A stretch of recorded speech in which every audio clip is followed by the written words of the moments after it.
An American nun embarks on a new journey when she joins a remote convent in the Italian countryside. However, her warm welcome quickly turns into a living nightmare when she discovers her new home harbors a sinister secret and unspeakable horrors. This movie is directed by Michael Mohan. I'm not gonna lie, the trailers for this movie turned me off. I thought it looked like super stereotypical and boring, but I was super surprised when I went on X or Twitter, whatever it's called, and I saw the first reactions and people were like praising it, saying it was really, really good. That re-sparked my interest in this movie. And I gotta say, I was very pleasantly surprised. I really enjoyed it. It's not a groundbreaking horror movie, but it does a great job at what it's setting out to do. This movie rides the line between being an artsy and mainstream horror movie, and I actually like that. It's basically like a diet A24 movie. It's really well made, just minus some of the abstract pretentiousness that some of the A24 movies have. And that's not a shot at A24. I love A24. Hopefully you get what I'm trying to say. Basically, the vibes are immaculate.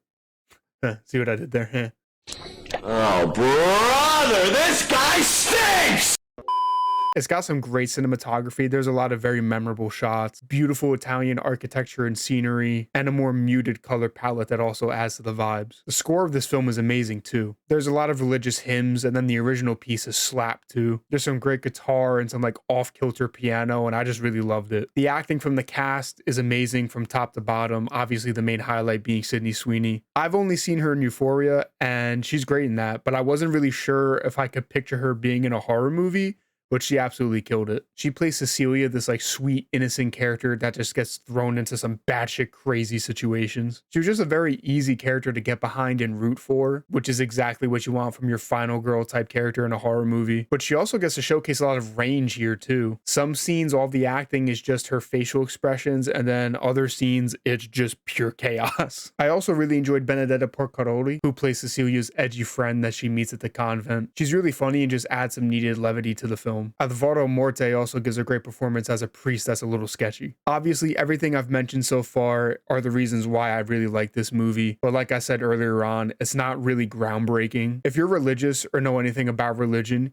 you could probably guess what's going to happen in the movie just based off the pieces that they give you. Maybe not all the details down to the T, but you can definitely guess the broad strokes. I did. And it's something that's been done before in other movies. And I mean, let's be real, non-horror movies and just religious horror movies are a dime a dozen. But that didn't stop me from enjoying this movie or being interested in seeing where the story was ultimately going to go. The reveals that take place in the middle of the movie didn't shock me, but I still liked them and found them interested and well executed. But the actual ending to the movie did surprise me quite a lot, actually. And while watching this in a pretty full theater, I realized that this movie might be pretty divisive and it's just going to hit people differently. The ending left me pretty shocked with my jaw on the floor, but a lot of the other people around me were actually laughing.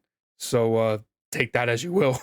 Also, this movie just felt like it flew by for me. It definitely doesn't overstay its welcome. It's only an hour and a half long. It was actually the opposite for me. I wouldn't have minded if this movie was a little bit longer, just so we could maybe dive into some more of the details and just expand on some things a little bit more. But I don't really know because the pacing felt great as is, but the movie did leave me wanting more in a good way. My dark needs were also satisfied as a horror fan. There's some good gore throughout the film. There's not a ton of it, but they really commit to it when the time is right. There's some gnarly shit in here. There's also great tension and atmosphere that always kind of just kept me on my toes. Overall, I had a great time with this one. Sydney Sweeney carries the movie with an amazing performance, and even though it's not super original, it's very well made and checked all my horror boxes. This is probably my favorite non-horror movie and one that'll get better with rewatches. Immaculate is clocking in at an 89% on the Bravo barometer. If you're a horror fan, you should definitely check this one out. You might not like it as much as I did, but you definitely won't forget that ending whether you like it or not, cause damn. But those are just my opinions. Let me know what you thought of the movie and my review in the comments below. And don't forget to like and subscribe for more reviews and streams coming very soon. And as always, I appreciate you guys for watching.